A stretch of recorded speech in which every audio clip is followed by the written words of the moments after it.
Continue assistindo a entrevista de Luciano Leonel Mendes, professor e pesquisador do Inatel. E outra coisa é que esses atores menores têm mais agilidade, conseguem incorporar a tecnologia mais rapidamente e conseguem dar saltos significativos, né, em menor espaço de tempo.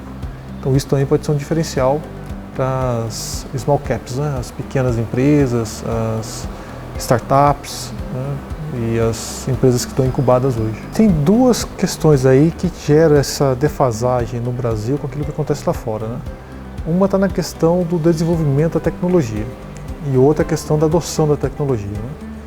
Na questão da adoção, a gente percebeu que nos últimos anos essa diferença temporal entre a concepção e implantação da tecnologia no exterior e a implantação no Brasil, ela foi reduzindo de forma significativa.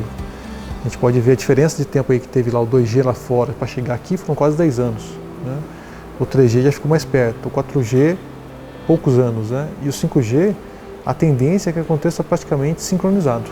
E a gente está vendo que os resultados estão evoluindo rapidamente e a nossa expectativa é que até o final do ano que vem esse leilão de fato aconteça.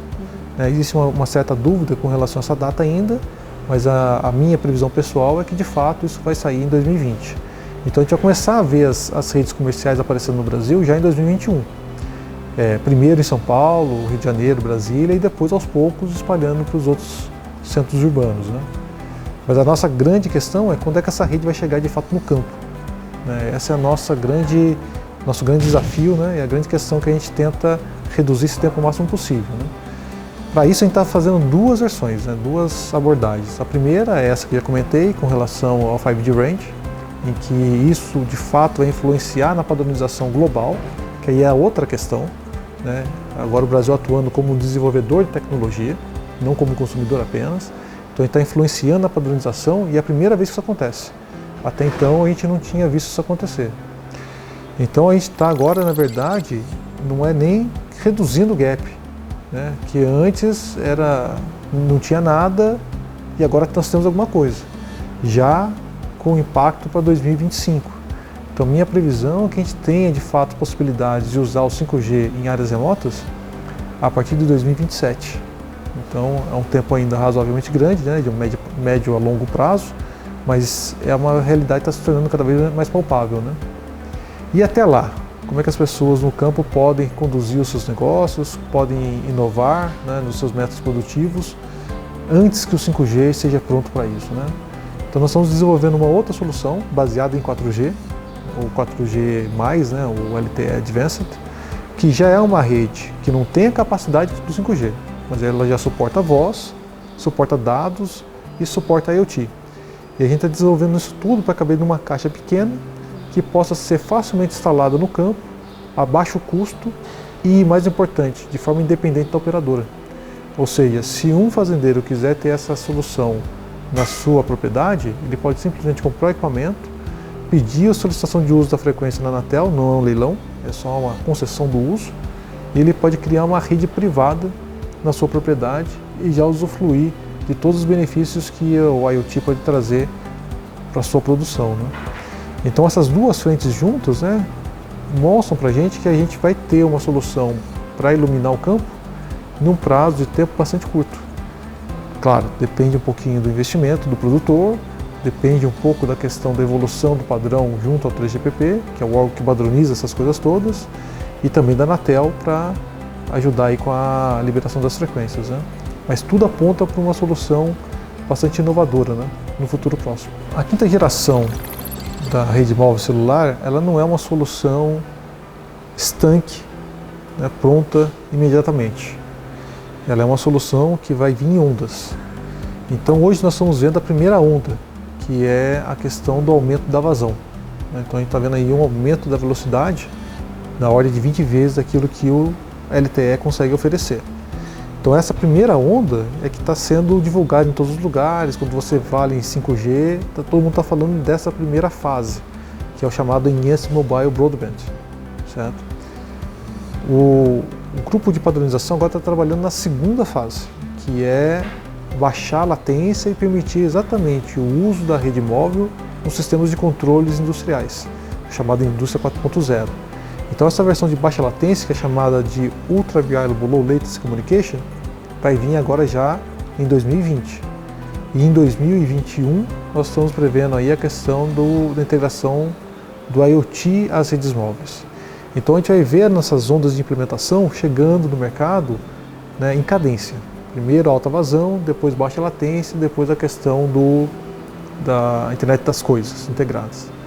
Então no médio e longo prazo a gente vai ver sim, todos os serviços mirabolantes que a gente está agora propagandeando, né, para estimular as pessoas a apoiar o 5G, de fato vão acontecer, mas não simultaneamente, certo? Eles vão estar diluídos no tempo aí, no intervalo aí de aproximadamente 4 a 5 anos.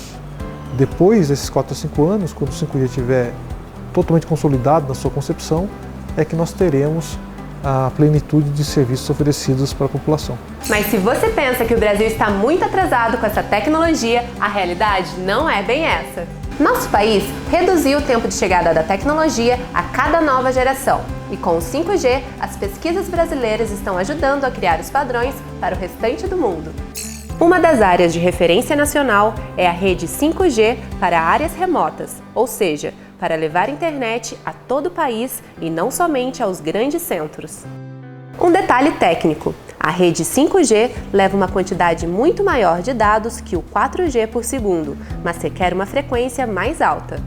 Quanto maior a frequência, menor a área de cobertura. Por isso, serão necessárias mais antenas, que serão menores e mais distribuídas no espaço urbano. E a tendência é de aproximação dos dados e do usuário, ou seja, o seu prédio, a sua rua ou sua empresa pode ter uma antena própria de 5G para aproveitar a velocidade da internet. Olha, o 5G ele tem várias opções que a gente vai aplicar ele, não só para a questão da própria cobertura, mas também para acelerar uma série de movimentos de usos de casos que vêm a reboque.